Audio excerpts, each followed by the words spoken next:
penicilinas que são semissintéticas.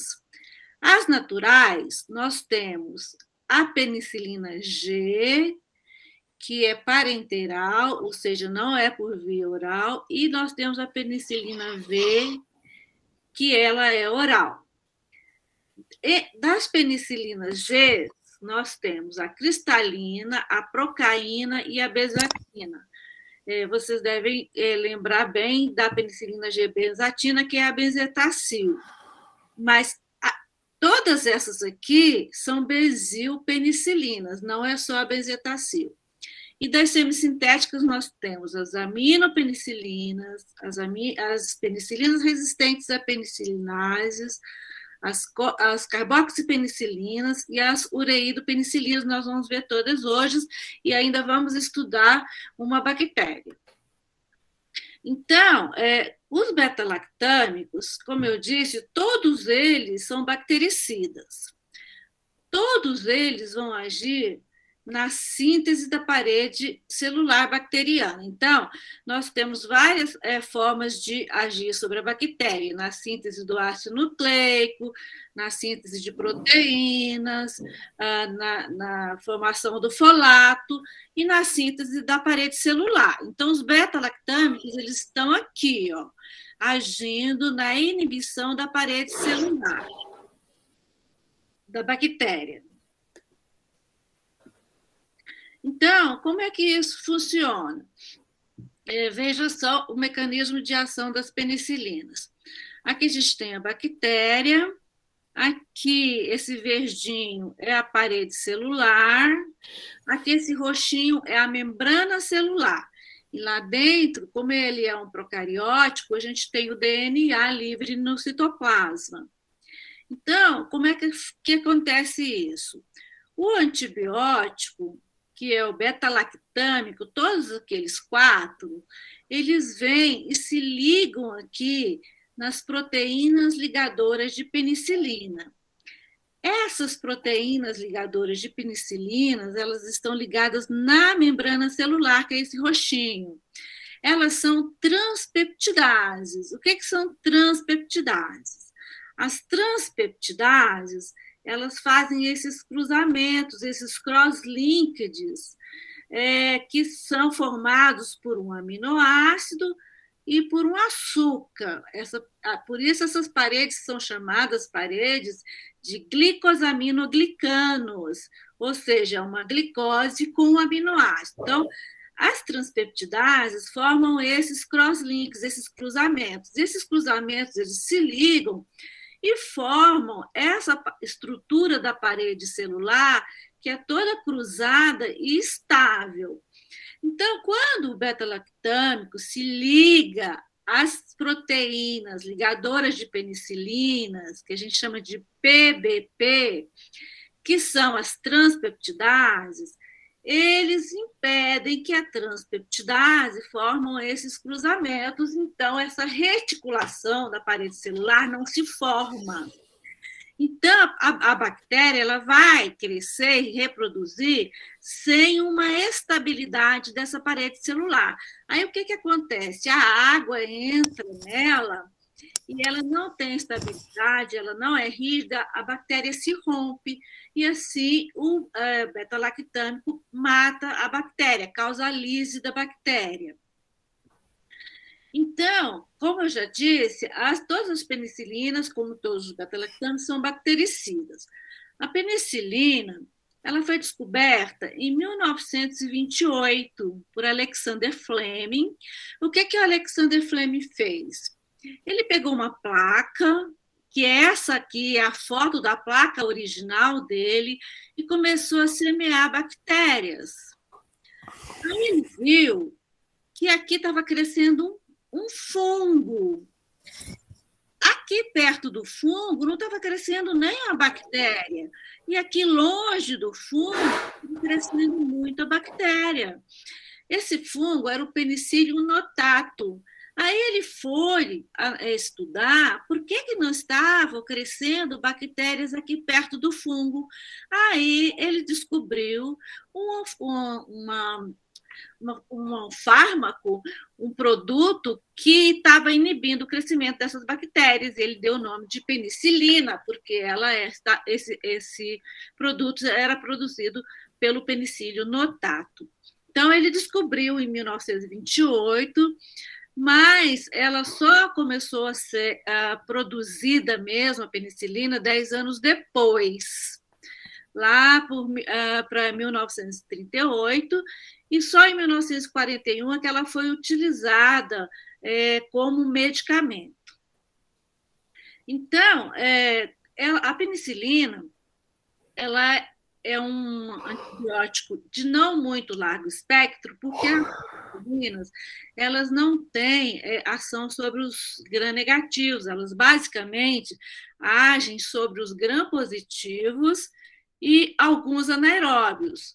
Então, ela é muito eficaz sobre o Streptococcus do grupo A, que é o Streptococcus pyogenes, que é o micro-organismo que nós vamos estudar hoje. Ela é muito eficaz, na verdade, sobre todos os Streptococcus. Streptococcus do grupo A, que é o pyogenes, o Streptococcus viridans, algumas cepas de Streptococcus pneumoniae. Quando ela foi encontrada, quando ela foi isolada, ela agia muito bem sobre o Streptococcus pneumoniae. Com o passar do tempo, ele começou a ficar resistente. Então, hoje, a maioria das cepas de Streptococcus pneumoniae são resistentes à penicilina. As espiroquetas, então, ela é muito eficaz para tratar o treponema pálido, que é o agente etiológico da sífilis. A penicilina é o antibiótico de escolha para tratar a sífilis. Ela também age sobre alguns bacilos gram-positivos, como, por exemplo, a Listeria monocytogenes, que é uma bactéria que causa meningite. E ela age também sobre a maioria dos anaeróbios. Então, por que ela não age sobre as gram-negativas? Vejam, lembram da bactéria gram-positiva e a diferença da gram-negativa? Todas elas têm uma parede celular e têm uma membrana celular. Só que a parede celular da gram-positiva, ela tem uma parede celular espessa de glicosaminoglicanos, que é onde agem as penicilinas. A bactéria gram-negativa, a parede celular dela tem uma camada fina de glicosaminoglicanos e tem uma membrana externa, que é de fosfolipídios. Então, vejam só, a bactéria gram-positiva, ela tem uma parede espessa de glicosaminoglicanos, a membrana celular é comum nas duas iguais, e a parede de glicosaminoglicanos da gram-negativa é fina, e a gram-negativa tem uma membrana externa que também faz parte desta parede celular, e essa membrana externa, ela tem os canais de porina. E as penicilinas, elas têm dificuldade de entrar nesses canais de porinas. Essa membrana celular, que é feita de lipopolissacarídeos, ela só existe nos gram-negativos. Então, está ela aqui. Esses canais de porinas, quando as penicilinas chegam, algumas poucas moléculas passam para o interior da bactéria. A maioria não consegue passar pelos canais de porinas. Por isso que as penicilinas, as naturais, que são as benzilpenicilinas, elas não são eficazes contra os gram-negativos. Então, a penicilina, como é que ela se distribui bem em todos os tecidos, exceto na barreira hematoencefálica. Então, a penicilina, ela penetra pouco no sistema nervoso central, então ela não é eficaz para tratar meningite nem encefalite. Ela é mais indicada para tratar faringites, amidalites, impetigos estreptocóticos e erisipela, que são as doenças causadas pelos Streptococcus pyogenes. Mas ela pode ser usada para outros também, como a gente falou já anteriormente, para tratar a sífilis, que é uma espiroqueta, que ela é extremamente eficaz. Ela não serve para tratar Staphylococcus aureus, nem Staphylococcus coagulase negativo, Nós temos 9 espécies de Staphylococcus aureus, Staphylococcus coagulase negativo. O mais importante é o Staphylococcus epidermidis, ou epidermidis. Mas a penicilina ela não serve para nenhum deles. A gente vai ver depois por quê. E a penicilina G, são a penicilina cristalina, a procaína, a penicilina benzatina e a penicilina V oral, elas são eliminadas, são excretadas no rim, por secreção tubular renal. E efeitos 15% a 30% são eliminados pelo fígado, é muito pouco, e 4 a 5% apenas na bile. Então, a excreção da penicilina natural é basicamente renal, por secreção tubular renal.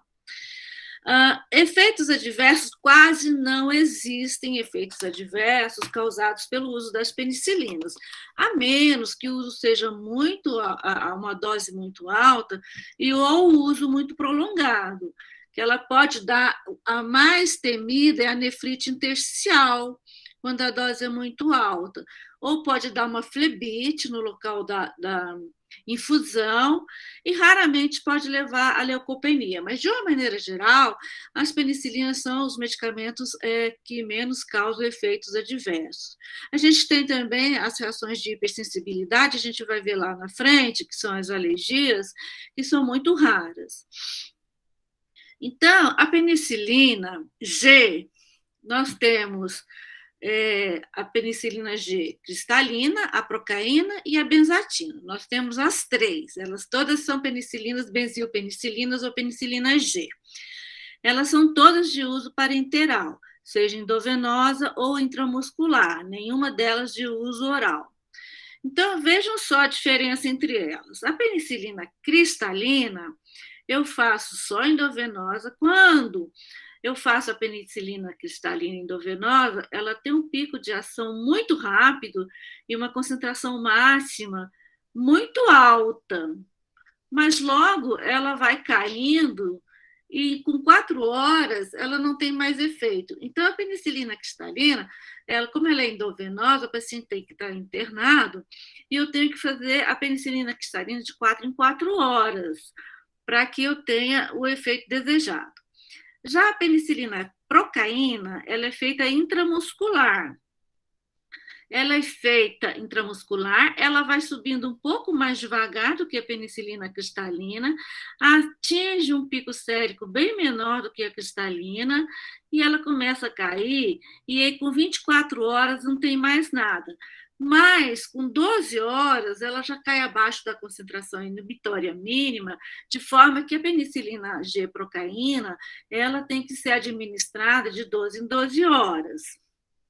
Já a penicilina G-benzatina, que é quem? É a benzetacil.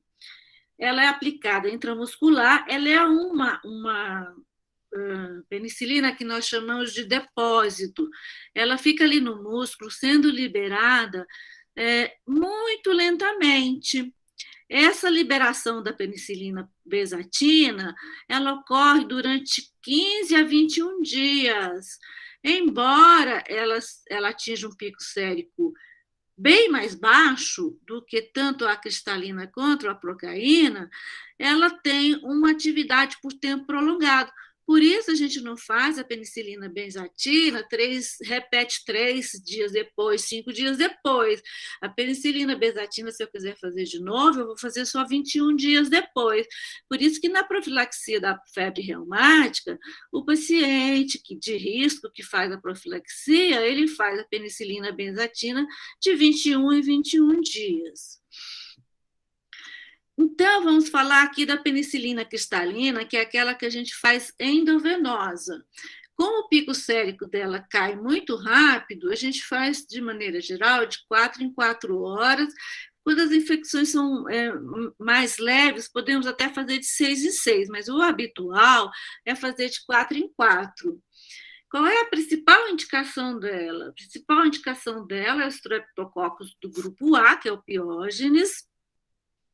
Cerca de 75% a 95% dos pneumococos dependendo da região, eles são sensíveis à penicilina cristalina.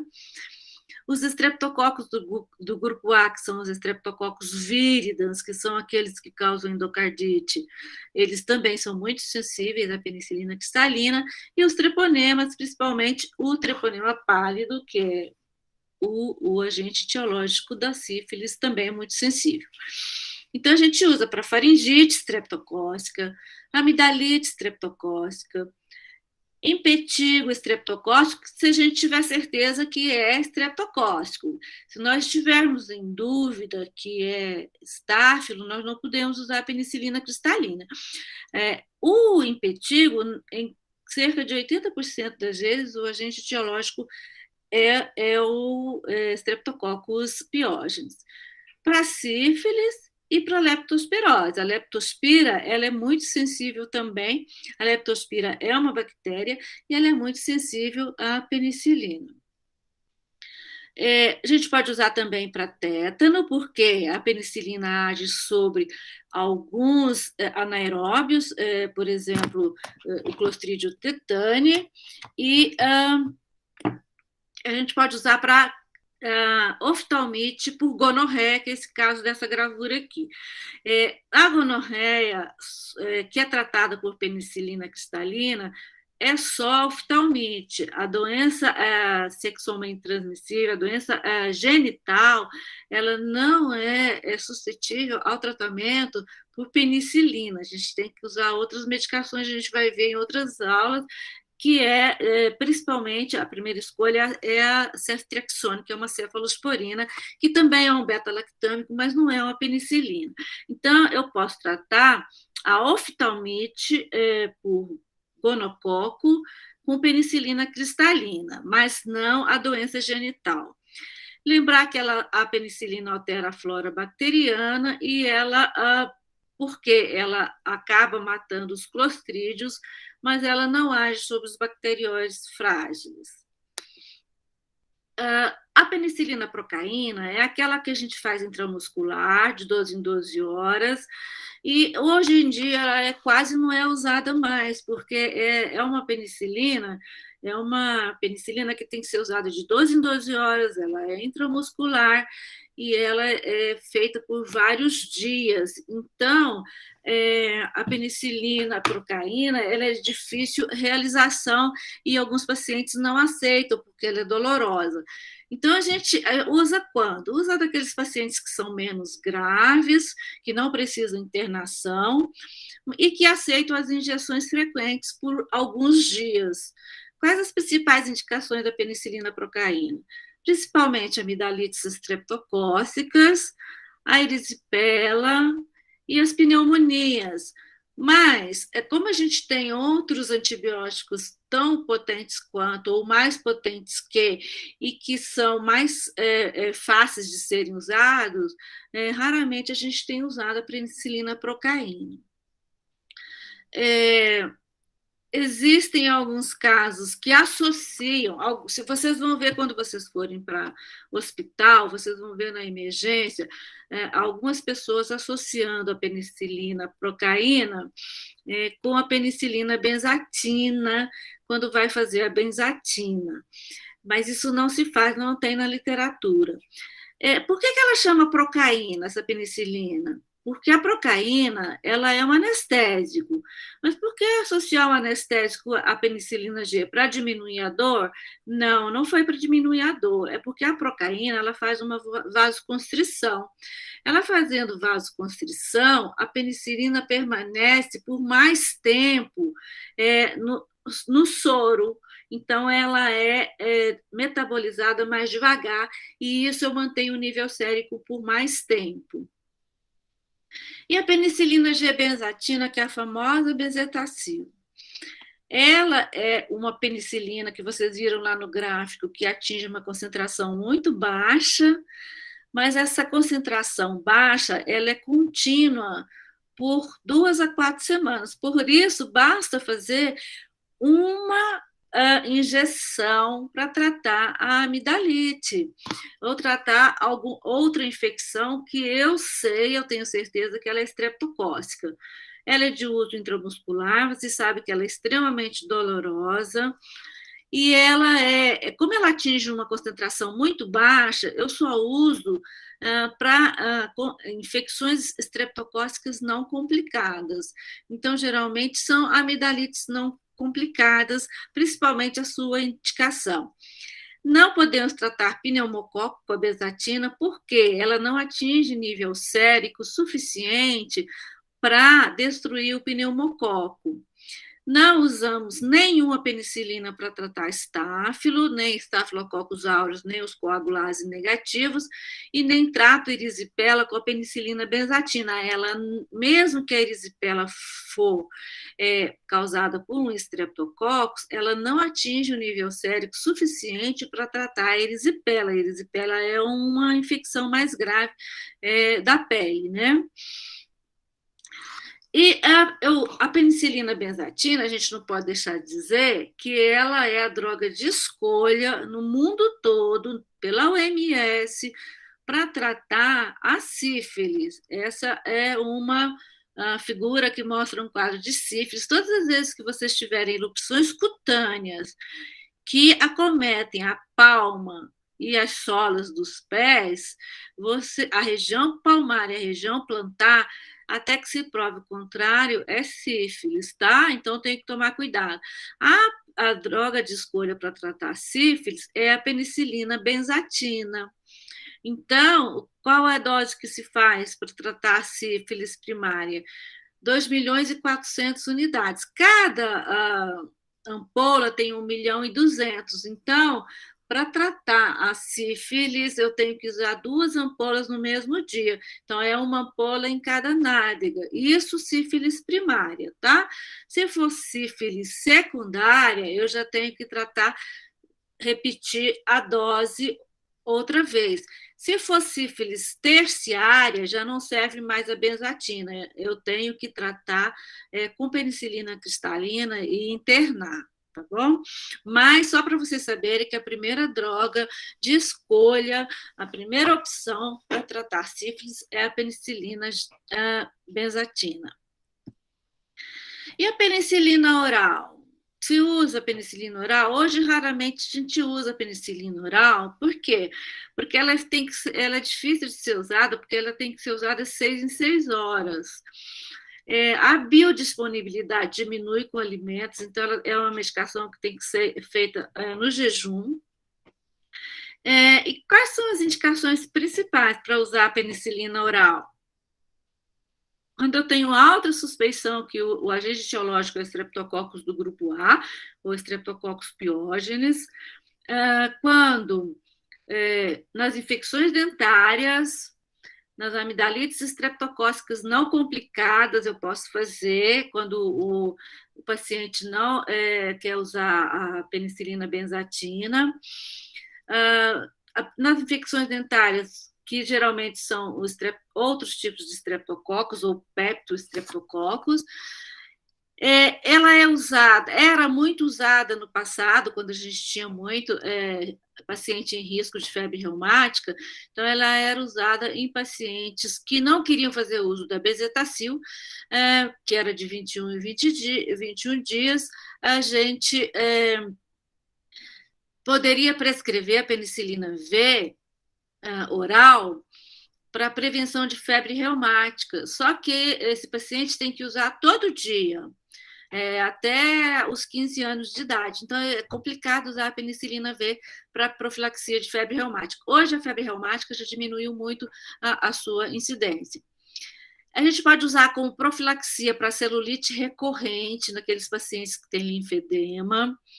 E, além de ter um intervalo ruim, que ela é de 6 em 6 horas, ela tem um sabor amargo. Então, dificilmente o paciente aceita fazer uso da penicilina oral. E hoje ela é mais usada para profilaxia de infecção pneumocócica em pacientes falcêmicos, que têm anemia falciforme, ou nos pacientes asplênicos, ou seja, pacientes que não têm o baço. Por quê? Os pacientes com anemia falciforme, eles acabam fazendo a autoasplenia, porque o fígado, o baço desses pacientes acabam apresentando atrofia. E os asplênicos que tiraram por alguma razão, seja por trauma ou por outra razão. Por quê? O baço, ele produz as opsoninas, que são extremamente importantes para ajudarem os macrófagos e as células do sistema linfomonocitário a reconhecerem o pneumococo, porque ele tem uma cápsula. Então, quando o paciente não tem o baço funcionante, como na anemia falciforme, ou retirou o baço, esses pacientes correm muito risco de fazer infecção grave por pneumococos. Então, antes da vacina, era obrigatório fazer a profilaxia. Hoje, com a vacina, nem sempre precisa fazer a profilaxia, mas quando se faz a profilaxia, se faz com a penicilina V oral, geralmente. Essa profilaxia tem que iniciar aos 3 meses de idade até os 5 anos, que é o período de maior ocorrência de óbitos com complicações de infecção pneumocócica. E agora vamos falar sobre as penicilinas semissintéticas. As que nós falamos são as naturais. Das semissintéticas, vamos falar das aminopenicilinas. As aminopenicilinas foram criadas em 1961, focando o tratamento do Haemophilus influenzae. O Haemophilus influenzae é um bacilo gram-negativo, e elas eram muito eficazes para tratar o Haemophilus influenzae, hoje não mais. Quais são elas? A amoxicilina e a ampicilina. Então, a amoxicilina é uma grande conhecida de todo mundo, porque é um dos medicamentos mais usados hoje em dia. Então, como é que foi feita essa aminopenicilina, que foi quando começou a era das penicilinas semissintéticas? Pegou-se uma penicilina natural e adicionou um grupo amino carregado positivamente naquela penicilina natural. E esse grupo amino carregado, ele tem muita mais facilidade de passar por aqueles canais de porinas. Então, eles penetram nas células gram-negativas com mais facilidade. Só que esse grupo amino, ele não confere resistência às beta-lactamases. O que são beta-lactamases? Beta-lactamases são enzimas que as bactérias produzem que quebram aquele anel beta-lactâmico, que nós vimos lá no início e inativa o antibiótico. Então, as aminopenicilinas, elas surgiram e elas penetram melhor na bactéria, mas elas não são resistentes às beta-lactamases. Por isso, começou-se a associar a amoxicilina e a ampicilina os inibidores de beta-lactamase. E aí elas passaram a ter um espectro de ação maior. Quem são os inibidores de beta-lactamases que são associados? A amoxicilina, vocês conhecem muito bem, é o clavulanato, e a ampicilina é o sulbactam. Então, quando associou os inibidores de beta-lactamases, tanto a amoxicilina e a ampicilina, elas passaram a ser eficazes contra o Haemophilus influenzae, contra a Moraxella catarrhalis, que é uma bactéria que acomete mais crianças e que pode causar pneumonia grave em crianças. E também passaram a ser eficazes contra o Streptococcus pneumoniae, algumas cepas, tá? Então, hoje, o Streptococcus pneumoniae é uma bactéria problema, porque cerca de 70% a 80% dele é resistente à maioria desses antibióticos, principalmente os beta-lactâmicos, mas existem algumas cepas que ainda são sensíveis. E elas são usadas basicamente onde? Nas infecções respiratórias, principalmente as otites, sinusites. Essas otites e sinusites, elas são geralmente causadas por quem? Streptococcus pneumoniae, Haemophilus influenzae, Moraxella nas crianças. Mas lembra que elas podem tratar amidalite causada pelo Streptococcus do grupo A, mas não erradicam. Erradicar é o quê? A maioria das pessoas que tem amidalite pelo streptococcus tem o streptococcus colonizando a orofaringe. Então, essas aminopenicilinas, elas tratam a infecção, mas o streptococcus continua lá e ele pode voltar a dar alguma infecção. E elas não são eficazes para tratar os estafilococos também, como as anteriores, né? Então, colocando lado a lado aqui, qual a diferença entre as duas, qual a semelhança entre as duas? A ampicilina, ela é sempre venosa. A amoxicilina, ela é oral. Então, a amoxicilina, geralmente ela é feita para tratar pacientes não internados, pacientes ambulatoriais. A ampicilina, ela tem um efeito sobre gram-negativos, como a Escherichia coli e o Haemophilus influenzae, algumas cepas, não todas. No início, quando ela surgiu, ela era mais eficaz. Hoje nós temos muitas cepas mais resistentes à ampicilina. A amoxicilina, além de tratar aquelas infecções das vias aéreas altas e da orofaringe, como a faringite streptocócica, a amidalite streptocócica, as otites, as sinusites, ela também é usada para prevenir endocardite em pacientes com alto risco de endocardite, quando eles vão se submeter a tratamento dentário. Então, eu não sei se vocês já viram, mas pacientes que têm risco de fazer endocardite, existe uma lista grande, principalmente aqueles que já tiveram endocardite ou têm lesão de válvula cardíaca e têm maior susceptibilidade de fazer endocardite, e como o tratamento dentário libera na circulação várias bactérias que podem causar endocardite, antes do tratamento dentário, o dentista dá 2 gramas de amoxicilina para prevenir a endocardite nesses pacientes. Então, hoje, a amoxicilina é a medicação de escolha naqueles pacientes que não são alérgicos para prevenir endocardite nesses pacientes que vão se submeter a tratamento dentário. E também a amoxicilina, ela é tratada em combinação para tratar a infecção por Helicobacter pylori. Né? Se vocês lembram que se usa um inibidor de bomba de prótons com a claritromicina e também associa a amoxicilina, é um tratamento com várias medicações. Tanto a ampicilina quanto a amoxicilina podem tratar otites, amidalites, rinossinusites e também pneumonia pneumocócica não complicada, que a gente suspeita que o pneumococo seja sensível.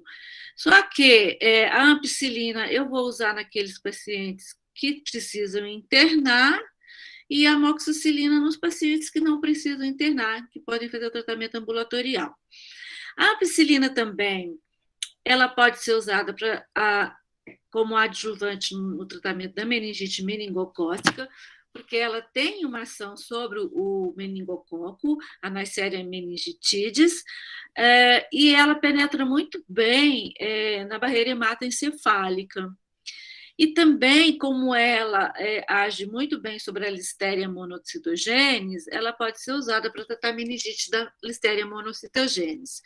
Lembrar que a amoxicilina, embora muitas pessoas usam amoxicilina para tratar infecção urinária, considerando que a infecção urinária, mais de 90% dos casos de pacientes imunocompetentes que têm infecção urinária tem infecção por Escherichia coli, a amoxicilina não age sobre a Escherichia coli, então ela não deve ser usada para tratar a infecção urinária.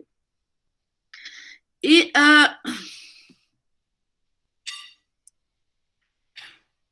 então, nós temos os inibidores de beta-lactamase, que eles foram associados a alguns antibióticos para inibir aquelas enzimas, as beta-lactamases, que clivam o anel beta-lactâmico. Então, quais os inibidores de beta-lactamase que a gente tem? Tem o clavulanato, que é o ácido clavulânico, que é aquele que se associa à amoxicilina. Então, a amoxicilina com ácido clavulânico, ela ficou resistente às beta-lactamases. O Subactam, ele é associado à ampicilina. Então, a ampicilina, quando associada ao Subactam, ficou resistente às beta-lactamases.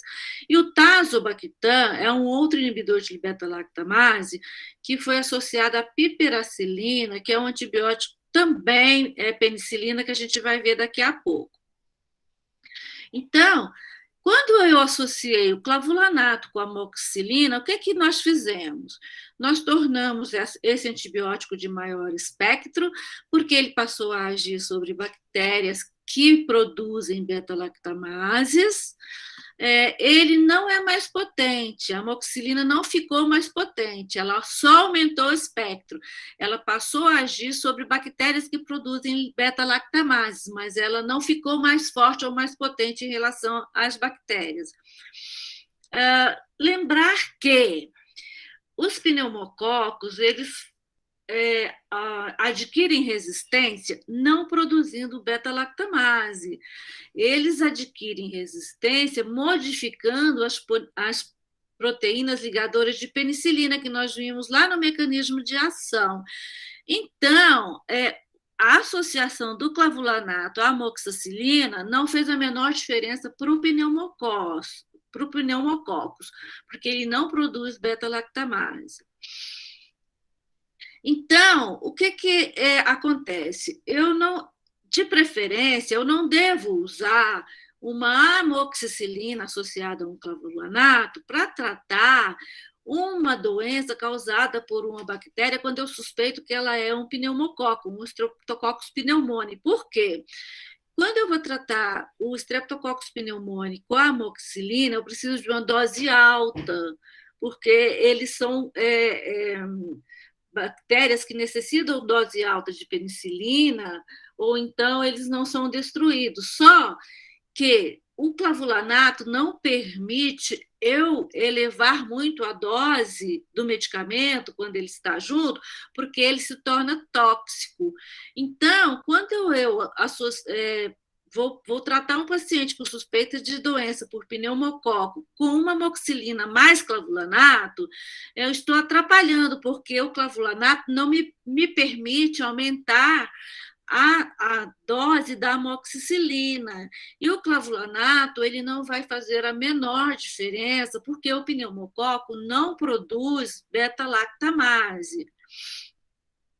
A amoxicilina, ela pode dar dor epigástrica e pode dar diarreia, porque ela altera a flora bacteriana. E quando você vai prescrever a suspensão oral, geralmente para criança, aquela suspensão oral ela tem que permanecer na geladeira, porque ela só é estável se ela tiver a baixa temperatura. Se ela ficar fora da geladeira, ela se deteriora.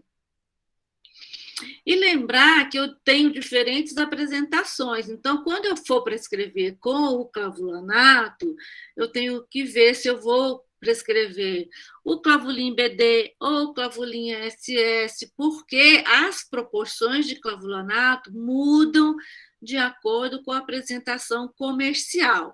Então, quando eu for prescrever a amoxicilina com clavulanato, eu tenho que ver qual que eu estou prescrevendo para saber a dose, porque a dose varia de acordo com a apresentação comercial. E a ampicilina mais o Subactam. Então, a ampicilina é um antibiótico, o Subactam é o inibidor de beta-lactamase. Eu uso em infecção respiratória em crianças e adultos. Como ela é EV, são pacientes que têm uma infecção um pouco mais grave, que precisa internar. Ela age sobre alguns estafilococos, mas ela não é a droga de escolha para tratar estafilococos, porque a maioria dos estafilococos é resistente à ampicilina com sulbactam. Então, se eu tiver em dúvida que é um estafilococo, de preferência usar uma outra medicação, mas ela age sobre algumas cepas de estafilococos. Lembrando novamente que os pneumococos, eles ganham resistência às penicilinas, modificando as proteínas ligadoras de penicilina. Portanto, se eu usar a ampicilina mais sulbactam para tratar uma infecção pneumocócica, só a ampicilina está atuando, o sulbactam não está fazendo a menor diferença. E a ampicilina hoje, ela é usada não muito mais, ela já foi mais usada no passado, hoje mais para profilaxia cirúrgica e infecções abdominais, principalmente contra bactérias gram-negativas intestinais, as enterobactérias, e contra alguns anaeróbios. Bom, passando agora, então, para as penicilinas resistentes às penicililases estafilocócicas. Então, os estafilococos, eles produzem penicilinases específicas dos estafilococos. E aí, os estafilococos começaram a ficar resistentes às penicilinas. Aí, em 1960, foi criada uma penicilina diferente, chamada meticilina. E essa meticilina, esse antibiótico, ele tinha um espectro muito estreito, ele só tratava estafilococos e outros poucos gram-positivos. Só que ele tinha um efeito adverso muito frequente, muito grave, que era a nefrite intersticial. Então, essa figura da esquerda é a meticilina original. Ela teve que ser modificada para formar uma outra droga que fosse adequada para tratar estafilococos, mas que não causasse tanta nefrite intersticial. E aí é que foi a oxacilina. Só que, quando a gente tem um estafilococcus que é resistente à oxacilina, nós chamamos que ele é meticilino resistente, porque, na verdade, a oxacilina ela veio para substituir a meticilina. E esse termo ele ficou enraizado. Então, hoje, quando a gente fala que um estafilococcus é resistente à meticilina, é porque, na verdade, ele é resistente à oxacilina. Tá? Só para vocês lembrarem, porque vocês vão ver esse termo o tempo todo, meticilino resistente, resistente à meticilina, e a meticilina ela não existe mais, o que existe hoje é a oxacilina. Então, nós temos as penicilinas resistentes às penicilinases estafilocócicas, que são as isoxazolilpenicilinas. Nós temos essas aqui, ó. A oxacilina, está faltando L aqui, a cloxacilina, a dicloxacilina e a flucloxacilina. No Brasil, só tem a oxacilina. As outras não existem no Brasil, mas existem em outros países. Então, ela tem um espectro reduzido. Por que o espectro é reduzido? Porque a oxacilina, na verdade, ela só serve para tratar o Staphylococcus aureus. Ela é pouquíssimo eficaz até para os estafilococos coagulase negativos, que são principalmente os estafilococos epidérmides.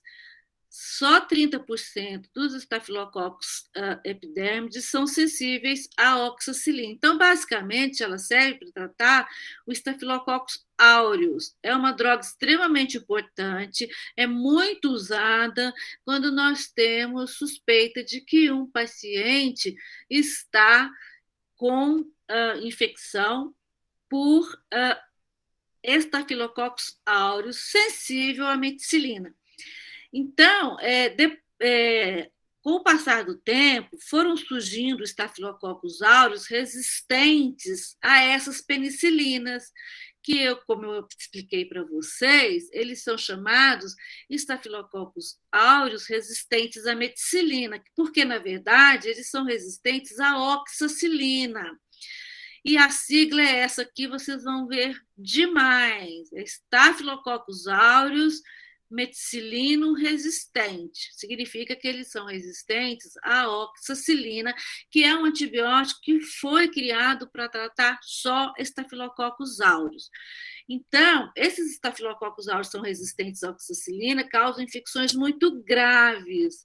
Na maioria das vezes, nas infecções causadas por estafilococos da comunidade, eles são oxacilina sensíveis ou meticilino sensíveis, mas a gente pode ter aqueles que são meticilino resistentes.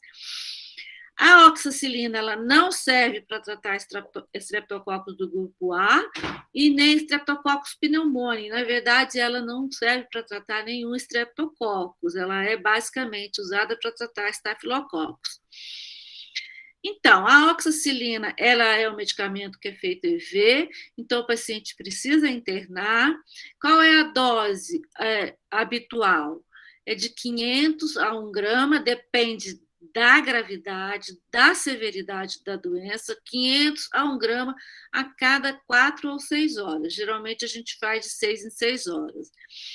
Quando administramos uma dose muito alta, nós podemos ter no paciente leucopenia e nefrite intersticial. Então, a gente tem que ficar de olho na função renal e no hemograma para ver se esse paciente não está evoluindo com leucopenia e nefrite intersticial. E a oxacilina, quando o paciente vai de alta, ela pode ser substituída por uma cefalosporina de primeira geração, que a gente vai falar mais na frente das cefalosporinas, não hoje. Então, quem costuma substituir a oxacilina quando o paciente vai de alta é a cefalexina, se ele melhorou e ele pode continuar o tratamento ambulatorial. Quando o Staphylococcus aureus ele é sensível à oxacilina, ele não é um meticilino resistente, a droga de escolha para tratá-lo é a oxacilina. Então, não pode esquecer isso. Não é uma droga mais potente, é a oxacilina. A oxacilina ela é mais potente para tratar o Staphylococcus aureus sensível do que drogas mais potentes. Agora, então, nós vamos passar para. Nós vimos as drogas que são resistentes às penicilinases estafilococos. Nós vamos passar agora para as carboxipenicilinas e as ureidopenicilinas, que nós vamos estudá-las juntas. E na próxima aula a gente vai ver as cefalosporinas. Então, o que são as penicilinas, carboxipenicilinas e as ureidopenicilinas? Essas penicilinas, elas foram sintetizadas basicamente visando uma bactéria que é uma oportunista hospitalar, que era resistente a todas as outras penicilinas, que é a Pseudomonas aeruginosa. Então, elas foram criadas visando a Pseudomonas aeruginosa, tanto a carbenicilina e a aticarcilina, que são carboxipenicilinas, quanto a piperacilina, que é uma ureidopenicilina, essas três. A Pseudomonas aeruginosa é basicamente uma bactéria que causa infecção nosocomial, uma infecção hospitalar. Então, são pacientes que estão internados. Elas têm uma maior atividade contra bactérias gram-negativas, por exemplo, Pseudomonas, Proteus, Escherichia coli, do que as outras penicilinas, porque com essa adição de um grupo carboxi e de um grupo ureído a uma penicilina, elas conseguiram penetrar melhor naqueles canais de porina da parede celular da bactéria gram-negativa, aqueles canais de porina que a gente viu lá no início. E aí, então, elas têm uma maior atividade contra esses gram-negativos do que as outras penicilinas. E também elas têm uma atividade contra proteus, que são resistentes à maioria das aminopenicilinas. Quem são as aminopenicilinas que a gente viu lá há pouco? São a amoxicilina e a ampicilina, né? Então, vejam que essas penicilinas, elas não são novas. A carboxipenicilina, ela foi introduzida em 1967 para tratar pseudomonas. Em 1969, a gente já começou a detectar pseudomonas resistentes à carbenicilina. A ureidopenicilina, que é a piperacilina, ela foi introduzida em 1977. Já em 1987, já surgiram pseudomonas aeruginosas resistentes a ela.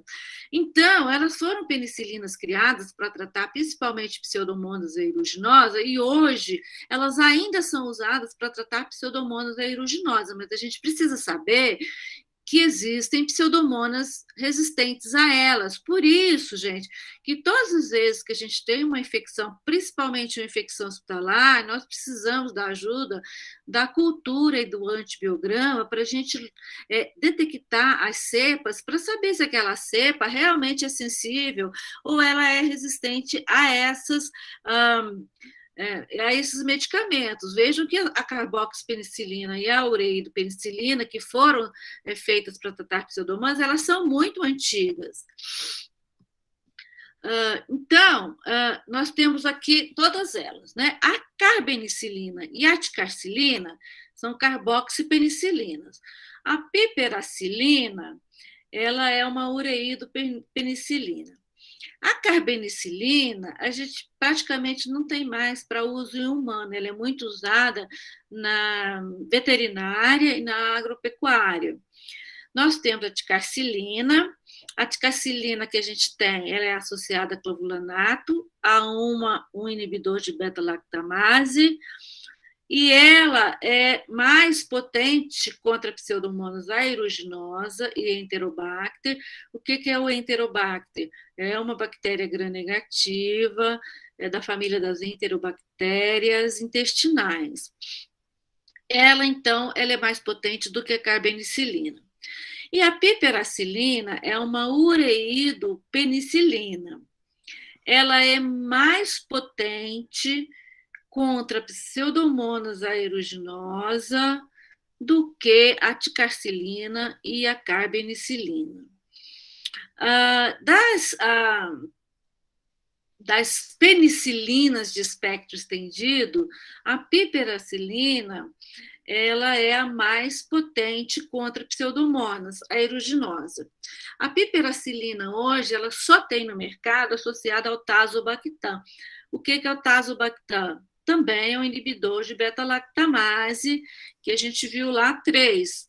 Qual? O clavulanato, sulbactam e o tazobactam. O tazobactam ele é associado à piperacilina para uso comercial. Então, nós temos hoje as carboxipenicilinas e ureidopenicilina só associada a inibidores de beta-lactamase.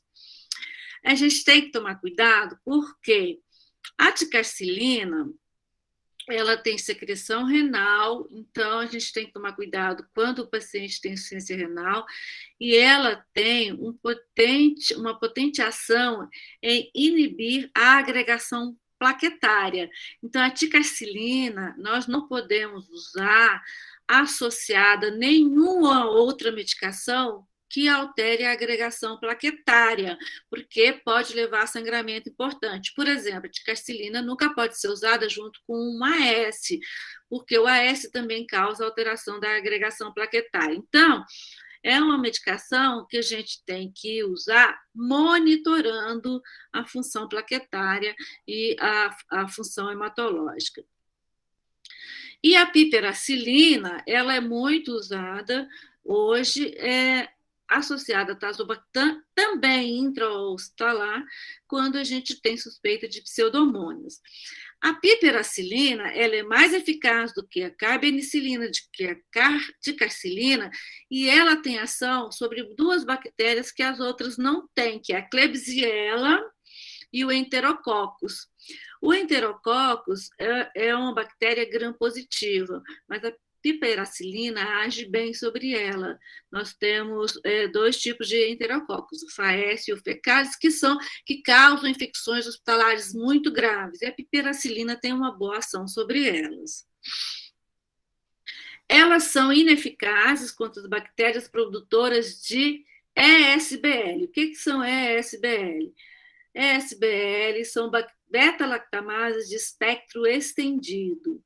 As beta-lactamases de espectro estendido, elas hidrolisam todas as penicilinas, todas as cefalosporinas e o Aztreonam, que é uma outra medicação que a gente vai estudar lá na frente, que é muito eficaz para o tratamento de infecções gram-negativas. Então, aquelas bactérias que eu poderia contrabalançar usando clavulanato, sulbactam e tazobactam, são algumas bactérias que produzem beta-lactamases contra as penicilinas.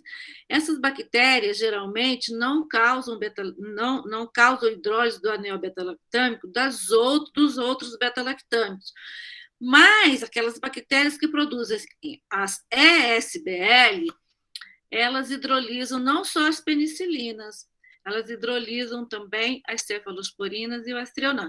Então, essas bactérias que produzem ESBL não respondem às carboxipenicilinas nem às ureidopenicilinas. Tá? Ela só serve para aquelas bactérias produtoras de beta-lactamase de espectro menor. Então, Staphylococcus aureus, Haemophilus influenza, Streptococcus pneumoniae.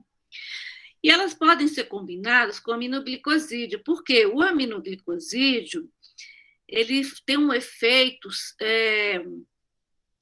aditivo em relação a essas penicilinas. Lembram lá o que é um efeito aditivo? A junção deles tem um efeito maior do que eles separados. O que o aminoglicosídeo faz? Ele abre poros na membrana plasmática e ele aumenta a penetração de qualquer penicilina.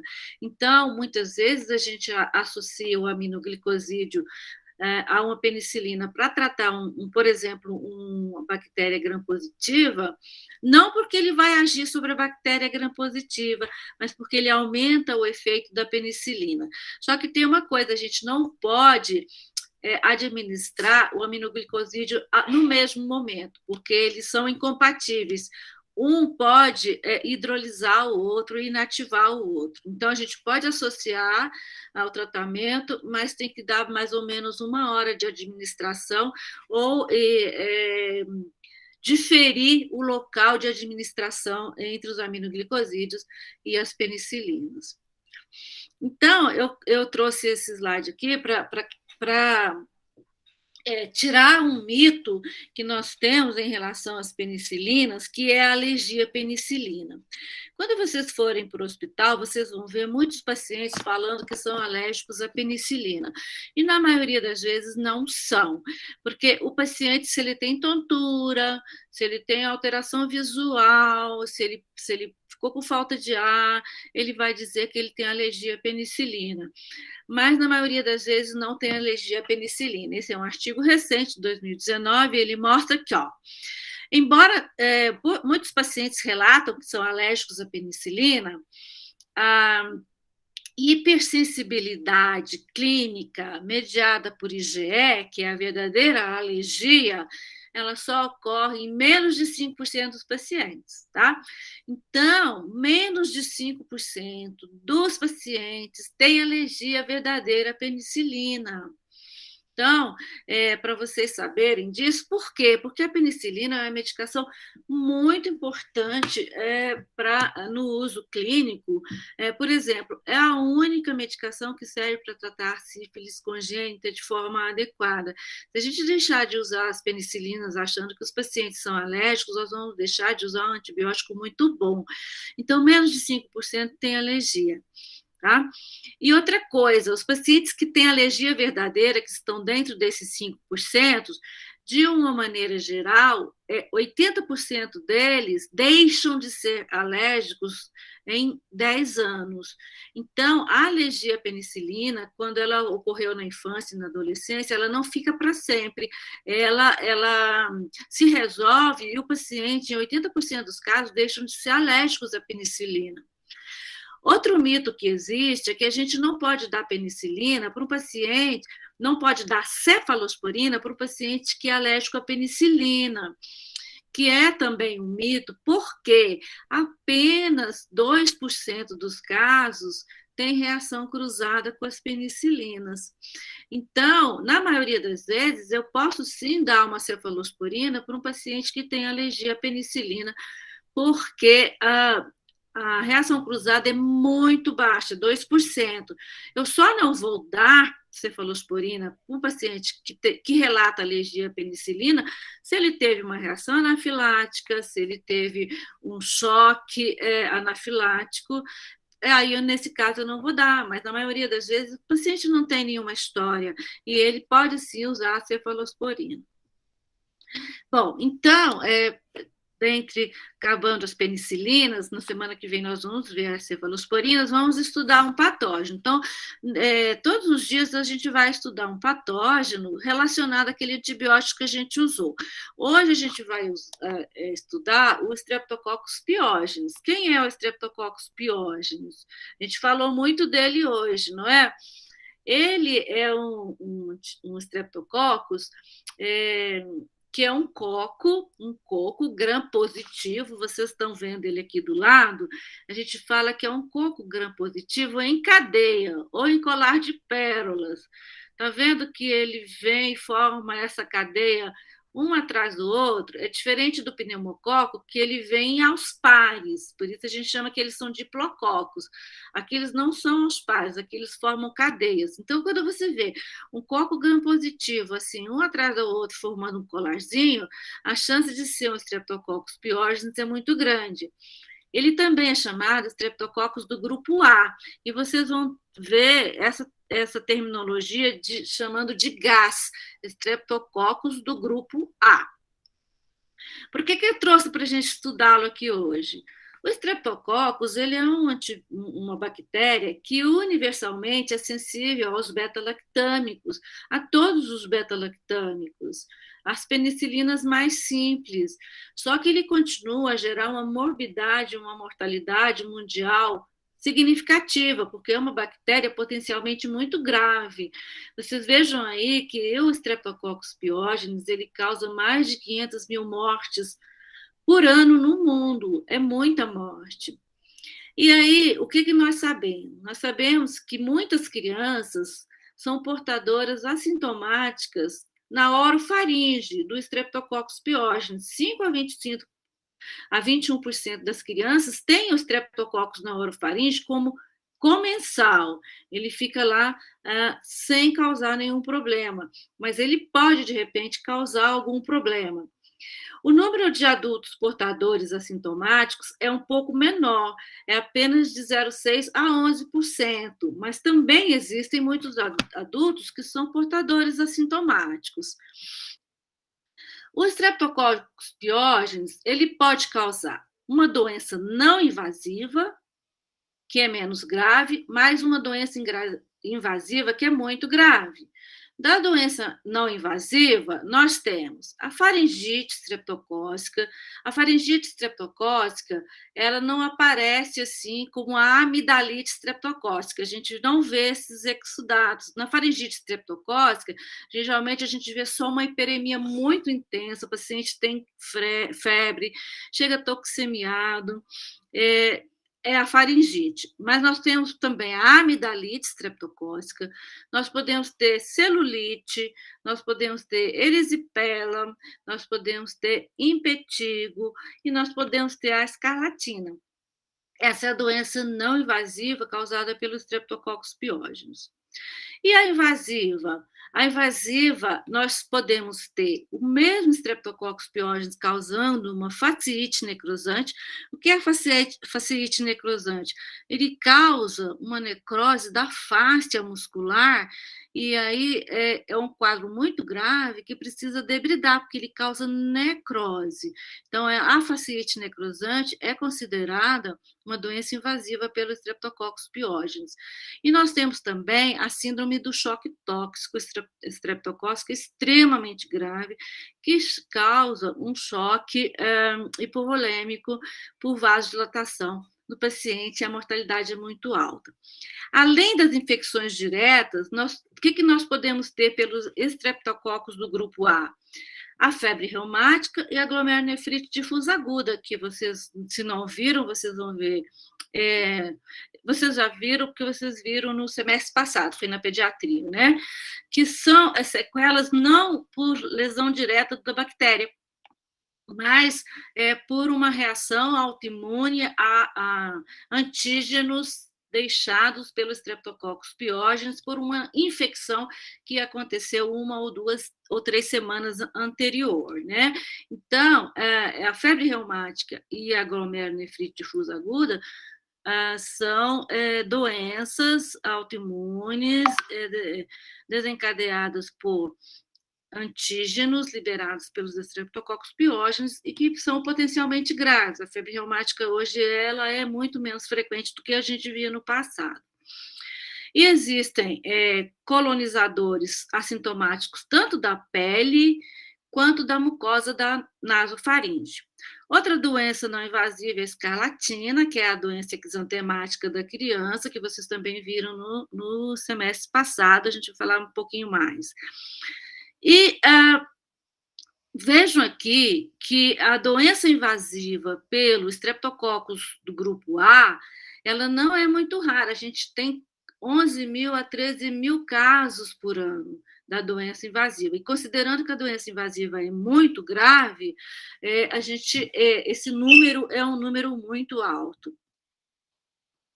Então, falando um pouquinho do Streptococcus pyogenes, a maioria deles tem a cápsula. Por isso é que nós temos que ter cuidado também naqueles pacientes que têm anemia falciforme, têm asplenia funcional, e naqueles que têm a asplenia morfológica, que tiraram o baço, porque os que não têm baço, eles não produzem opsoninas, e as opsoninas são importantes porque essa cápsula é uma cápsula de ácido hialurônico. Esse ácido hialurônico da cápsula do Streptococcus, essa linhazinha azul que vocês estão vendo aqui, é igualzinho ao ácido hialurônico do ser humano. E aí, o que acontece? Isso reduz a capacidade do sistema imune do hospedeiro de detectar a bactéria e destruir. Por isso, eu preciso das opsoninas, que são moléculas do sistema complemento que vão se ligar a essas bactérias e mostrar essas bactérias para os macrófagos e para as células do sistema linfomonocitário, para que elas sejam destruídas. Essa cápsula do Streptococcus pyogenes não é todo Streptococcus pyogenes que tem. Alguns têm, outros não têm. Alguns desenvolvem, outros não. Mas os que têm a cápsula, eles têm doenças muito mais graves, porque elas não são reconhecidas, essas bactérias, pelos neutrófilos. Então, a cápsula é um mecanismo de proteção e é um fator de virulência do Streptococcus pyogenes, assim como o pneumococo também tem cápsula. Então, ele produz várias proteínas que são fatores de virulência. As principais proteínas são a NAD glicohidrolase, ela é chamada também de NADase. O que ela faz? Ela hidrolisa o NAD. O NAD ele é importante na formação de ATP. Ela hidrolisando o NAD, a célula passa a não ter mais ATP celular e ela diminui a fonte de energia. Então, isso acaba destruindo a célula. Essa proteína. E também tem a streptolizina O, que vocês já viram quando estudaram febre reumática. A streptolizina O é uma exotoxina citolítica. O que significa isso? Ela destrói a membrana celular da célula. E aqui está dizendo o quê? A NGA, quem é a NGA? É a NAD-glicohidrolase. Ela tem citotoxicidade dependente da streptolizina O. Por quê? Porque ela só entra na célula depois que a streptolizina O abriu poros na membrana celular. Então, a streptolizina O ela é uma proteína citolítica, ela é uma exotoxina que abre poros na membrana da bactéria, e aí a outra entra e elas agem juntas, causando lesão celular. Então, eu coloquei separado aqui, porque quando você tem suspeita de febre reumática, nós vamos pedir o quê? Os anticorpos contra essas enzimas, contra essas exotoxinas. Por isso que a gente pede, quando a gente tem suspeita de GNDA, glomerulonefrite difusa aguda ou febre reumática, a anti-streptolizina O, que é o anticorpo que foi feito contra a streptolizina O. E a gente pode pedir também o anticorpo contra a NADase, embora ele seja menos frequente de ser detectado nos exames, a gente pode pedir os dois. Além disso, os estreptococcus piógenes produzem superantígenos. O que são superantígenos? São proteínas, eles produzem proteínas. Quando essas proteínas são clivadas, eles se transformam numa toxina madura. Por que é chamado superantígeno? Porque essa toxina, ela desencadeia uma resposta maciça das células T. E aí essas células T, elas causam um processo inflamatório intenso. E elas são chamadas também, esses superantígenos, é sinônimo de toxina eritrogênica ou toxina da escarlatina. Por quê? Porque aqui são duas fotos de escarlatina. A erupção vermelha, que acontece no contexto da escarlatina, ela é causada por essa toxina que é o superantígeno. Vocês vejam aqui a língua da escarlatina, que é aquela língua framboesa. Aqui o racho cutâneo da escarlatina, não sei se vocês se lembram, ele tem um aspecto em lixa, quando você toca, dá a sensação que é uma lixa, e a escarlatina tem essa área branca em torno da boca, que vocês se lembram bem que é o sinal de Filatov, né? E ela também é chamada de exotoxina pirogênica estreptocócica, porque esse superantígeno ele é capaz de induzir a febre. A estreptocócica, a exotoxina pirogênica estreptocócica, ela é abreviada desse jeito aqui. Então, são essas toxinas que são chamadas de superantígenos, que são as toxinas mais graves produzidas por os estreptococos. Então, veja só. O superantígeno, eles podem causar, vocês viram naquela foto que eu passei lá no início, a fasciite necrosante, né? A fasciite necrosante, ela causa uma infecção na fáscia, que envolve o músculo e vai causando necrose daquela fáscia. E aí você precisa debridar, e às vezes são áreas extensas de debridamento. Mas esses superantígenos estreptocócicos, principalmente a exotoxina A e a C, eles causam a síndrome do choque tóxico estreptocócico, que é o caso desse paciente aqui. Está vendo que ele está internado, provavelmente na UTI.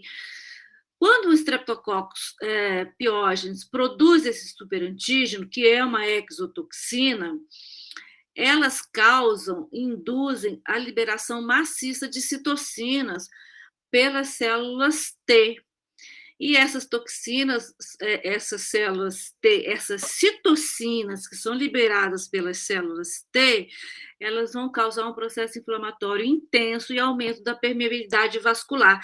E isso ocorre muito rápido. Esse paciente, então, tem um choque e acaba indo a óbito pelo choque, se ele não for socorrido a tempo.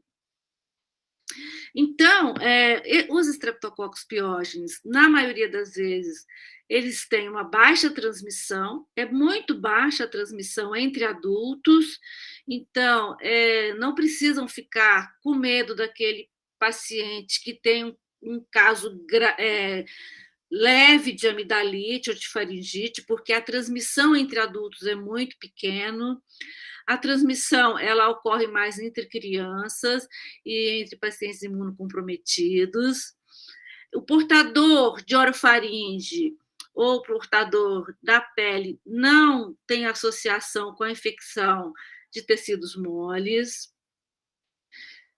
Nós não precisamos erradicar aquela bactéria, aquele streptococcus que está naquele paciente portador, a não ser em surtos epidemiológicos, principalmente crianças, porque em surto nós precisamos erradicar, porque a bactéria do surto, que causa vários casos graves numa população, ela é mais virulenta, ela tem uma patogenicidade maior. Então, eu tenho que erradicar o portador, aquele que teve contato com o paciente que desenvolveu um caso grave.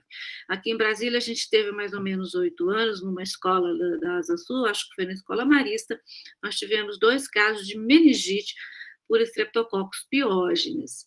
E aí, naquela época, tivemos que erradicar, de tratar o indivíduo que era portador, porque nos surtos há indicação de tratar os portadores, principalmente se os portadores são crianças.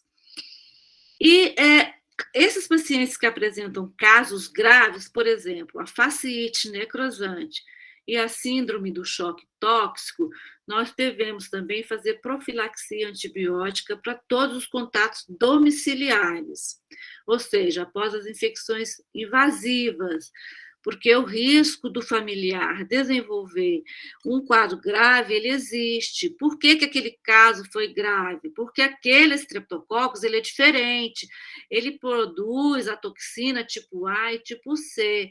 Então, esses pacientes que desenvolveram casos graves, eles têm contatos domiciliares, e esses contatos domiciliares têm que ter profilaxia, tá certo? E outra coisa que é importante é que a recorrência de infecção por Streptococcus do grupo A em pacientes tratados com penicilina é comum, é 1/3 das faringoamidalites em criança. Então, o que acontece? Às vezes a criança tem uma faringoamidalite, é tratada direitinho com penicilina, daqui 20 dias ela tem de novo. Aí o que acontece? Os pais, os responsáveis e até os médicos acham que foi tratamento inadequado, mas não foi, porque existe mesmo essa recorrência relatada na literatura. Ninguém sabe por que recorre. Alguns trabalhos acham que é uma co-infecção com alguma bactéria produtora de beta-lactamase. Outros trabalhos acham que a bactéria entra nas células epiteliais e fica lá escondida do antibiótico. Mas o que se sabe é que essas cepas que levam à recorrência da infecção, elas expressam uma proteína, ou seja, são cepas geneticamente diferentes, elas têm genes que levam à produção de proteínas do pílus. O que é o pílus? É um filamento, são pelos compridos. Esses pelos e as proteínas de ligação à fibronectina fazem com que esses streptococcus ele tenha maior adesão à célula. Então, isso pode levar à persistência da cepa. E o indivíduo que tinha infecção, ele ficou curado da infecção, mas ele continua carreando o streptococcus. Então, provavelmente, essa é a causa da recorrência. Como nós vimos atrás, não há necessidade de erradicar esse streptococcus. Nós só precisamos erradicar o streptococcus que acontece em indivíduos que estão dentro de um surto, ou seja, vários casos numa mesma população. E terminando, a gente sabe que a doença pelo Streptococcus pyogenes, então ela pode ser leve, ela pode ser não invasiva, ela pode ser só uma faringite, só uma amidalite, só um impetigo, só uma celulite não grave, mas lembrando que a própria celulite, o impetigo, a erisipela podem ser graves e evoluir para complicação, mas as doenças mais graves e com maior letalidade, que são aquelas de evolução mais rápida e mais invasivas, elas ocorrem mais em crianças pequenas e idosos, pacientes imunodeprimidos, pacientes diabéticos, nas gestantes e, interessante, nos pacientes que tiveram infecção prévia por varicela. Então, se vocês tiverem um paciente que geralmente criança que teve varicela. Hoje é difícil de a gente ver porque tem a vacina contra a varicela. Mas se um paciente tem varicela e a seguir teve uma infecção estreptocócica, provavelmente é um Streptococcus pyogenes. Se teve uma pneumonia depois de uma infecção de uma varicela, provavelmente é um Streptococcus pyogenes e não Streptococcus pneumoniae, tá? Então, era isso sobre as penicilinas e o Streptococcus pyogenes. Eu estou aqui disponível para se vocês tiverem alguma pergunta, alguma dúvida, ou quiserem acrescentar alguma coisa.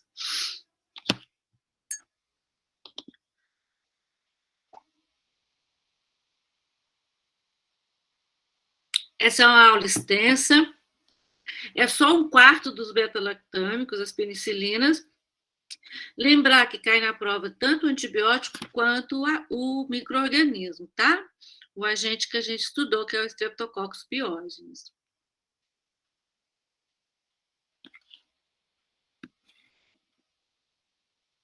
Alguém tem alguma dúvida?